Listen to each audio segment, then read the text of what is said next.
when did these small-time gangsters get kind of refuge in Canada, and now it is not only organized crime we are talking about, that or the gangs of Punjab, but how they are getting involved with the Khalistani movement itself. A deadly mix taking place in Canada or any other place where they are settled, where the Khalistani elements are there. And you have these criminal gangs actually marrying their potential networks with Khalistani sympathizers. Recipe for disaster? Thank you very much, sir. Thank you for giving me this opportunity. On your channel, I just love it because it's part of my ongoing journey to educate myself. You are, of course, one of the best, and I'm delighted that General Siwach is there. His knowledge is much greater than mine. Once again, this is from Guruvayur, and you can see the fists clashing behind me, India and Canada. This started when I was posted in the United States in the mid-'80s, and we then knew that fellows from Punjab were using all kinds of excuses to seek asylum and refuge in Canada, and Canada, which prided itself on being a very open society, decided to let them in. So those who could not get in, then they got married to local women. It was a big racket going on at that time. Initially, they were coming there to look for a better future, or because we had the Sikh separatist movement in India, they were trying to run away from the long arm of the Indian law. They settled there, and then they started doing whatever they had to. But then over a period of time, as is the case, as always happens, these fellows then took to gangsterism. So you heard the term narco-terrorism in many, many countries. Now we have this thing going on in Canada, which is gangster terrorism. And these fellows have got together, they have combined, they have joined hands, they are trying to see what they can do. The gangs are not really interested in a separate Sikh state. The Khalistanis are. The gangs just want to make money through drug trafficking. Whereas the Khalistanis feel that they have a remote possibility that they might be able to influence events in India. So this is what is happening. Let me just say that Canada has become an assassination. We thought it was a safe place to live in, but it is not. So all these characters whose names you are hearing, the Bishnois and this fellow and that fellow, and then this chap who was murdered today, according to reports that we have seen, this is clearly gang warfare. And gang warfare that began in Punjab and has now spread to Canada. And the present Canadian Prime Minister, who considers every Khalistani his brother-in-law, doesn't know what he's playing with. He's playing with fire. He's going to get burned. So he's going to regret this very, very badly for failing to crack down on these people. Well, let me in fact also get in Shashikant, who is former DGP of Punjab. Shashikantji, we were just speaking about how, the situation is panning out when it comes to criminal gangs marrying themselves with Khalistani separatists. What is the kind of exchange that they are looking at, and what is the kind of benefits they are trying to in fact have with that kind of an association? How much worried do you think that the Indian security establishment should be? Because we are seeing, gangs that are already operative. They have roots in Punjab and they have roots abroad as well. They are having flourishing narco activities from which they are making money, and Khalistani sympathizers, some of them in fact espousing Khalistani sympathies, while the others with Khalistani roots are trying to in fact infiltrate these gangs as well to get into that network. How dangerous of a potent mix probably we are looking at? Look, let me make it very clear that there is a very curious mix of these drug smugglers, their money, and these Khalistani elements. A basic question: how can a pro-Khalistan movement can survive? For that, they require money, and from where the money will come, that's drugs. For a number of years now, there has been a clear-cut nexus between these drug smugglers and a good section of pro-Khalistan elements out there. What have happened in Toronto, that gang war kind of going on between all these drug smugglers. And now what has happened, now I'll go back to Niger case. Now it's clear that the Sukha person, after the demise of Niger, was trying to revive that terrorist gang. And it again shows clearly how close the nexus is between these militants, these terrorists, and the drug smugglers. And though I won't say that, despite the credible allegations led by Trudeau, now whatever information has come, Punjab government is taking action. They have gone around and they're trying to check up, and I'm sure it was an investigation if it goes on properly, and if this Trudeau person permits these agencies, our agencies of police force to go and investigate there, and clear nexus will emerge, between these drug smugglers and Khalistani elements. Thank you. Well, let me in fact get in also Major General retired Ashwini Sivach into the discussion. He is an expert with defense as well as geopolitics. Major General, over here, we have seen whether there's a potent mix or not, but the question that we should be asking over here is what can India do when it comes to Canada? Because Canada seems to be the safe haven for all criminal elements, for organized crime, as well as Khalistani elements. And is there a state capture happening within Canada where Khalistani elements are using the political officers of Canada to actually put forward their agenda? So is it Khalistan speaking or is it Canada speaking? This big question needs to be asked, isn't it?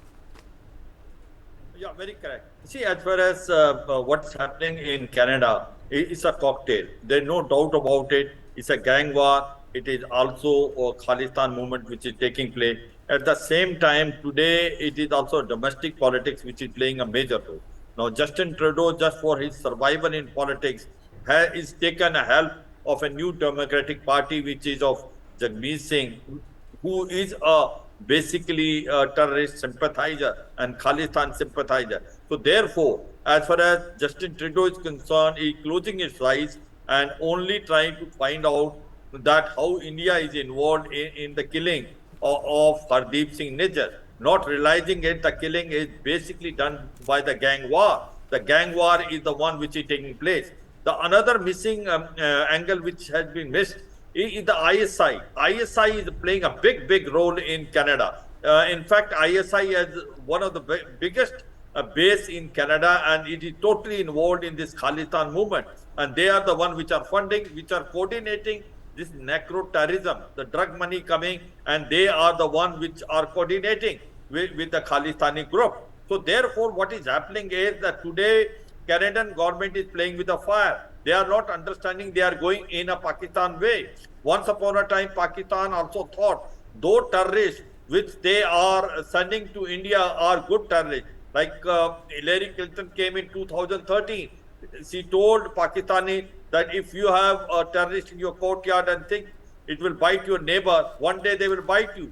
Exactly same thing will happen with Canada. Canada is sort of now encouraging Khalistan movement, Khalistan terrorists. One day they will grow so much that they will threaten the Canadian government itself. Now the point which is coming is that the cocktail which is taking place in Canada is a threat to Canada also in a long run, but surely it is a threat to India, because there are Indians are also staying. There are Indians which are almost about 12 lakhs, and out of them about 7.7 lakhs are sick, and they are to 1% of the population of Canada. So the question which it comes is that all this has become now so much intermingled with each other, and the Justin Trudeau, just for his domestic survival, is not seeing the real picture. It is not seeing the big picture. It is blaming India without any proof, without any allegation, and it is sidetracking the actual problem in Canada. And unfortunately, what is happening in Canada is basically what is being done by the Canadian government, because they are very weak in handling the Khalistan movement.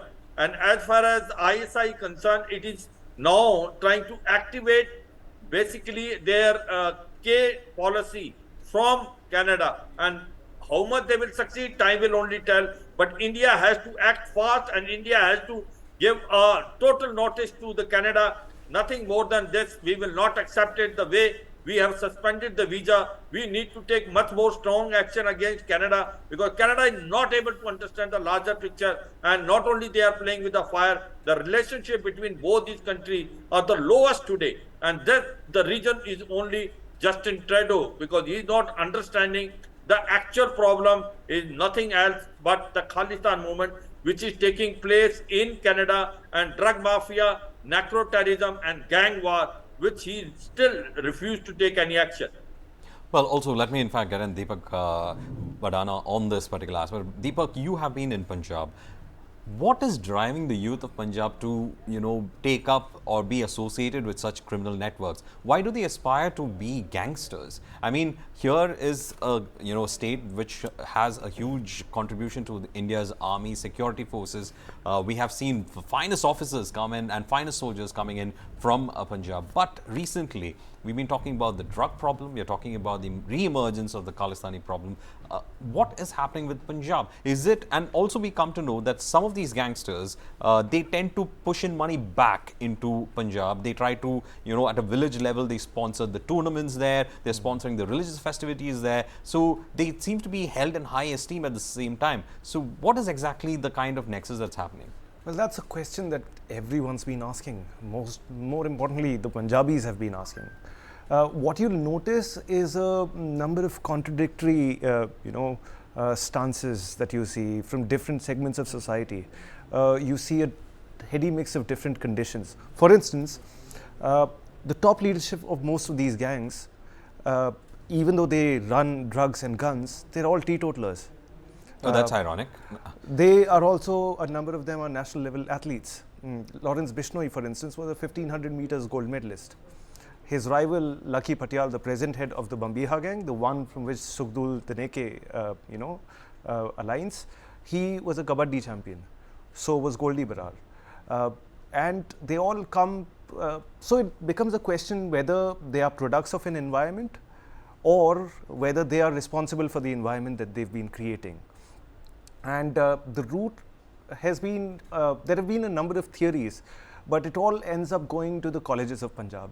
You go to Punjab University, the kind of atmosphere that was there in the mid-2000s to 2015, and this is the time when all of these boys were there. In fact, this killing that has happened for Duneke, it is the latest in a series of killings that includes Moosewala, it includes Vicky Middukheda, and it goes all the way up to 2014 when a sarpanch called Ravi Khwajke was killed. And that was actually the killing that sparked these murders. And ever since then, there has been a gang war that's been happening, and it's reached foreign shores now, which is something that the Canadians should have been aware of, or something that they should have been, anticipating. In Punjab itself, there has been, there have been a number of issues. For instance, there is not the kind of employment that the youth wants. There is employment, but it's not the high salaries that they aspire to. The economy has gone downhill.